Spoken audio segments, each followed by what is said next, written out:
adalah gembalaku, takkan kekurangan aku.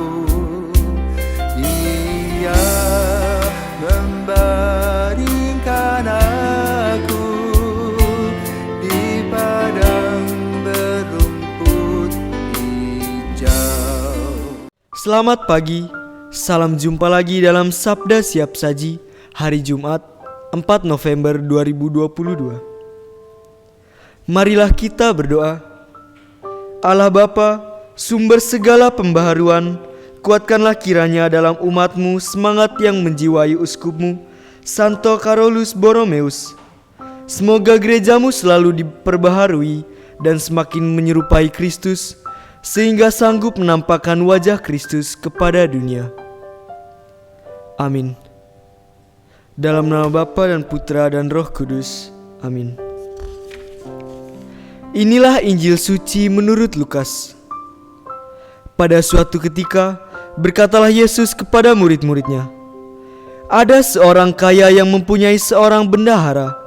Kepadanya disampaikan tuduhan bahwa bendahara itu menghamburkan miliknya. Maka si kaya itu memanggil bendaharanya dan berkata, "Apakah yang telah kudengar tentang dirimu?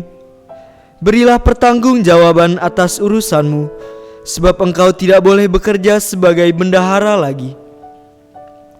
Berkatalah bendahara itu dalam hatinya, "Apakah yang harus aku perbuat? Tuanku memecat aku dari jabatanku. Mencangkul aku tidak dapat, mengemis aku malu. Aku tahu apa yang akan kuperbuat, supaya apabila aku dipecat dari jabatanku sebagai bendahara, ada orang yang mau menampung aku di rumah mereka." Lalu ia memanggil satu demi satu orang yang berhutang kepada tuannya.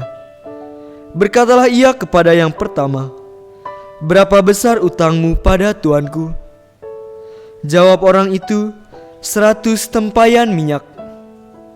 Lalu kata bendahara itu, "Inilah surat utangmu, duduklah dan buatlah surat utang lain. Sekarang juga 50 tempayan." Kemudian ia berkata kepada yang lain, "Dan saudara, berapa utangmu?" Jawab orang itu, 100 pikul gandum. Katanya kepada orang itu, "Inilah surat utangmu, buatlah surat utang lain 80 pikul." Bendahara yang tidak jujur itu dipuji tuannya karena ia telah bertindak dengan cerdik. Sebab anak-anak dunia ini lebih cerdik terhadap sesamanya daripada anak-anak terang. Demikianlah sabda Tuhan. Terpujilah Kristus. Pada hari ini, Yesus memiliki perumpamaan lain untuk murid-muridnya hari ini.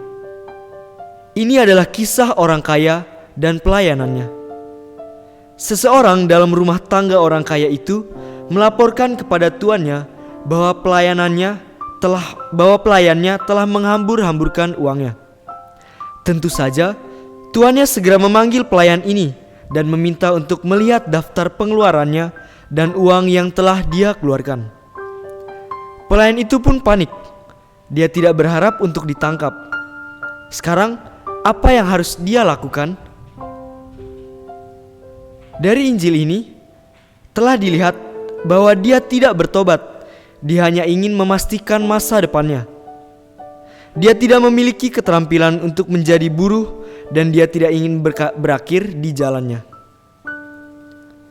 Dia memanggil masing-masing debitur tuannya dan mengurangi jumlah uang yang masing-masing dari mereka berutang kepada tuannya.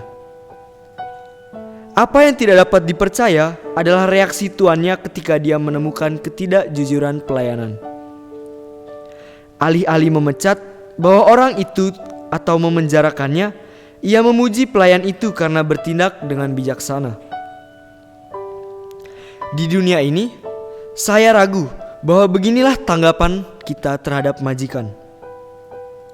Kadang-kadang dalam hidup kita lebih menemukan diri kita dalam situasi yang sulit dan menakutkan. Dari situasi itu, Apakah kita berpaling kepada Tuhan? Maka dari itu, perumpamaan ini mengajarkan para murid dan kita semua agar kita tidak hanya memikirkan masa depan kita, tetapi melakukan sesuatu yang baik pada masa kini. Kita perlu belajar dari bendahara yang tidak jujur.